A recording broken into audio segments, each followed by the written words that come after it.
रहे, सजग रहे अभियान। 26 नवंबर 2011 वो काला दिन भारत देश कभी नहीं भूल सकता, जब ताज होटल से कुछ आतंकियों ने दहशतगर्दी मचाई थी और इस घटना में भारतीय नागरिकों सहित कुछ विदेशी नागरिक, पुलिस जवानों और अफसर भी शहीद हुए थे। इस काले दिन के 10 साल बाद भी आज यह घटना लोगों के जेहन में है। DGR चैनल ने 26/11 की बरसी पर आम लोगों से उनकी प्रतिक्रिया ली। इस दौरान सभी लोगों ने दिवंगत लोगों और वीर शहीदों को नमन किया है।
छब्बीस 11 को एक आतंकी हमला हुआ था अपने देश के ऊपर, मुंबई के एक होटल में, जिसमें कई लोगों की साजिश भी हुई थी, उनकी मृत्यु हो गई थी। कई पुलिस जवान भी इसमें घायल भी होते हैं, उनकी मृत्यु भी हुई थी। लेकिन लगातार देश के जो प्रधानमंत्री है ना, वो आतंकवाद को लेकर कड़ा रूप देखने को मिल रहा है। तो इसको लेकर क्या प्रतिक्रिया और किस प्रकार की श्रद्धांजलि दी जाएगी व्यापारियों को? देखिए, देश के प्रधानमंत्री श्री नरेंद्र मोदी जी के नेतृत्व में हम 2014 से पूरा देश विकास की ओर बढ़ रहा है। ये घटना 2011 की है और आतंकी रही सवाल आतंकी हमले की, तो इसके लिए पूरा हमारे देश की जो पॉपुलेशन है 130 करोड़ की, ये सभी लोग आहत होते हैं और देश के एक अभिन्न अंग, अभिन्न हिस्से होते हैं। हमारे जो भी सुरक्षाकर्मी थे, जो वहाँ के नागरिक थे, उन सभी के साथ जो भी घटना दुखद घटी, उसके लिए पूरा देश निंदा करता है और हम ऐसी घटना दोबारा ना हो, इस ओर सभी ऐसी भगवान से भी प्रार्थना करते हैं। और चूँकि हमारे देश के प्रधानमंत्री श्री नरेंद्र मोदी जी, उनके नेतृत्व में बहुत अच्छा कार्य चल रहा है। जिस प्रकार से अभी चारों तरफ आप देख रहे होंगे, कश्मीर जो कि पाकिस्तान के कब्जे में था, वो अब हमारे पास आ गया है और बहुत सारे ऐसे मुद्दे हमारे पास सामने आए हैं जिससे हमारा देश काफ़ी मजबूत हुआ है। हमारे देश की सैन्य सुरक्षा भी मजबूत हुई है और अब मैं नहीं समझता हूँ कि ऐसी घटना दोबारा फिर कभी होगी। आपका नाम? वीरेंद्र कुमार त्रिपाठी। 26/11 को एक घटना हुई थी, पता चला है कि आप उस दिन, घटना वाले दिन उसी समय वहाँ पर थे, तो क्या पूरा दृश्य दिखा आपने? क्या किस प्रकार का आपको माहौल था वहाँ पर मुंबई का? जी, बड़ा ही दुखद समय था वो, और दुर्भाग्य से मैं वहीं पर ही था और सौभाग्य से मैं वहाँ बच गया। लेकिन वहाँ का माहौल याद करके आज भी बहुत दुख होता है। भगवान से ये प्रार्थना करेंगे ऐसा समय कभी दोबारा ना आए, और जिन लोगों को भी वहाँ पर उसका सामना करना पड़ा, कई लोग शहीद हुए, उनको मैं और मेरे परिवार की ओर से मैं श्रद्धांजलि देना चाहूँगा। किस प्रकार का माहौल था? क्या आपका तफरी थी या कुछ आप जहाँ पर थे? कुछ भी समझ के बाहर था, इतना अफरा तफरी था कि अपन कुछ भी वहाँ पे माहौल याद करते हैं वो डर जाते हैं। वो कुछ भी समझ में नहीं आ रहा था क्या हो रहा है क्या नहीं हो रहा है। यहाँ से फिर हमारे परिवार वाले सब परेशान थे, सभी के फ़ोन आना चालू हो गए थे।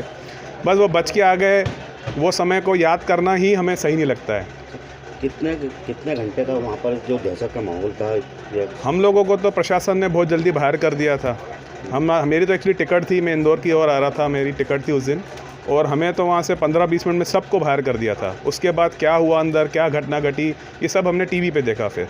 लेकिन जो वो 15-20 मिनट थे वो बिल्कुल बहुत दर्दनाक, बहुत भयावह थे वो। कौन कौन थे आपके साथ में? मेरे साथ 2 व्यापारी और थे। हम लोग व्यापार के सिलसिले में गए थे बॉम्बे, वहाँ से इंदौर आ रहे थे। क्या लगता है इस प्रकार के जो हमले होते हैं उसको लेकर देश के जो प्रधानमंत्री है जो भी रहेंगे आने वाले समय में, क्या लगता है इनको ऊपर क्या एक्शन लेना चाहिए? जी, एक्शन तो लगातार लिया जा रहा है, छोटी छोटी घटना के ऊपर भी ध्यान दिया जा रहा है और ऐसा माहौल दोबारा मेरे हिसाब से कभी आना नहीं चाहिए। जो भी सरकार में इस समय है काफ़ी मजबूती से इन सब चीज़ों के ऊपर ध्यान दे रहे हैं और ऐसे कदम उठाए जा रहे हैं कि दोबारा ऐसी घटनाएं ना घटें। ये सारी चीज़ें आज हमारे व्यापार के साथ भी जुड़ी हुई हैं। एक भी घटना घटती है तो पूरे देश को कई प्रकार का नुकसान होता है। तो हमारी सरकार के ऊपर हमें पूरा भरोसा है, जिस तरीके से भी जो कार्य चल रहा है वो बहुत उचित तरीके से चल रहा है। वो आपका मेरा नाम सुनील डेमला है। सर, आज 26/11 10 साल हो गए मुंबई में ताज होटल पर एक आतंकी हमला हुआ था जिसमें 166 लोग बेगुनाह की हत्या की गई थी। इसमें 10 से अधिक जवान हमारे पुलिस जवान को शहीद भी हुए थे। इसको लेकर क्या प्रतिक्रिया है? और जो आतंकवादी हमला जो लगातार हो रहा है और लेकिन देश के प्रधानमंत्री जो नरेंद्र मोदी जी है आतंकवादियों पर लगाम कैसे रहेंगे? देखिए, सर्वप्रथम तो मैं उन सभी 166 लोगों को, जिसमें बच्चे भी थे और हमारे देशवासी भी थे व कई शासकीय हमारे पुलिसकर्मी भी थे, सर्वोपरि तो मैं उनको श्रद्धांजलि देना चाहूँगा क्योंकि आज 10वीं पुण्यतिथि है।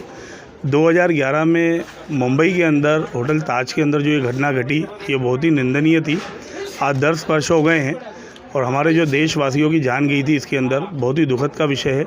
हमारी नई बागर रानीपुरा व्यापारी एसोसिएशन उन सभी 166 देशवासियों को श्रद्धांजलि अर्पित करती है और जो शासकीय अधिकारियों ने इसमें अपना बलिदान दिया था उन्हें शत नमन करती है। वह आगे जिस तरीके से हमारे देश के प्रधानमंत्री नरेंद्र मोदी आतंकवाद पे लगाम कस रहे हैं, आगे भी वो इसी तरीके से लगाम कसें ताकि फिर दोबारा कभी इस प्रकार की घटना न घटे।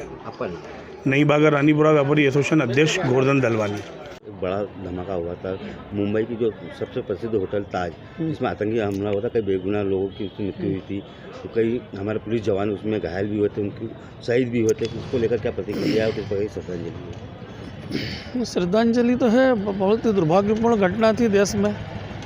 26/11 का जो वो हुआ उसने पूरे विश्व के अंदर भारत को सोचने पर मजबूर करा, देश की जनता को, हमारी प्रशासनिक व्यवस्थाओं को, सबको कि इस प्रकार की ताज होटल शरी की सुरक्षा वाली जगह हमला करा। उसमें काफ़ी जान माल का नुकसान हुआ, सैनिक भी गए, पुलिस वाले भी गए, आम जनता का भी नुकसान हुआ। और आतंकवादी घटना जितनी भी हो रही है ये एकदम अमानवीय संस्कृति और प्रकृति के जो लोग रहते हैं वो इसी संस्कार में, ऐसे ही वातावरण में बड़े होते हैं, पलते हैं, उनको यही सिखाया जाता है, सिर्फ आतंक आतंक आतंक, दहशत फैलाना। दहशतगर्दी लोगों से आम आदमी और सरकार और प्रशासन, हर व्यक्ति का कर्तव्य है कि इन लोगों को पहचाने समाज में, कहाँ है, किस रूप में, हमारे बीच में घूमते हैं शहर में। तो हम सब लोगों की जिम्मेदारी है प्रशासन के अलावा कि हम भी उस पर अपनी पैनी निगाह रखें और मौका आए तो सरकार की, पुलिस प्रशासन की मदद करें, सेना की मदद करें, ताकि इस प्रकार के लोग कहीं भी किसी भी प्रकार की देश की शांति भंग ना कर सकें। इस प्रवृत्ति पर रोक लगाना है और जो घटना में जो भी लोग अपने देश के, मेरे राष्ट्र के, भारत के अपने नागरिक लोग जो नहीं रहे इस दुर्दांत घटना में, हमले में, उनके लिए मैं दिल से भावपूर्ण श्रद्धांजलि, पुष्पांजलि अर्पित करता हूँ और परमपिता परमात्मा से प्रार्थना करता हूँ उन तमाम लोगों को अपने श्री चरणों में स्थान दे और ऐसे क्रूर लोगों को सद्बुद्धि प्रदान करे। आपका मनोज तोमर। पुण्यतिथि है जिसमें हमारे मुंबई के अनेक पुलिस अधिकारी, होटल ताज में रुके हुए लोग बाग और जिनकी सबकी नृशंस तरीके से हत्या कर दी गई थी, उन सबकी मैं भर्त्सना करता हूँ और सरकार से ये भी कहना चाहूँगा कि भविष्य में इस प्रकार के अपराधियों की कोई पुनरावृत्ति नहीं हो, अपराध की पुनरावृत्ति नहीं हो, इसका विशेष ध्यान रखें। साथ ही मेरी ओर से और मेरे पूरे ऑफिस परिवार की ओर से जो भी मृत आत्मा है उनके प्रति विनम्र श्रद्धांजलि अर्पित करता हूँ। ईश्वर उनको अपने श्री चरणों में स्थान दे और उनके परिवार पे ये जो वज्रपात हुआ उसको सहन करने की शक्ति प्रदान करें। ओम शांति शांति। संजय जैन, अधिवक्ता। ये थी हमारी खबर और आइए सतर्क रहे सजग रहे अभियान को जन गण मन तक प्रसारित और पल्लवित करने वाली हमारी संवाद और सहयोग की पत्रकारिता से जुड़िए। Detective group report news channel को लाइक, शेयर और सब्सक्राइब कीजिए।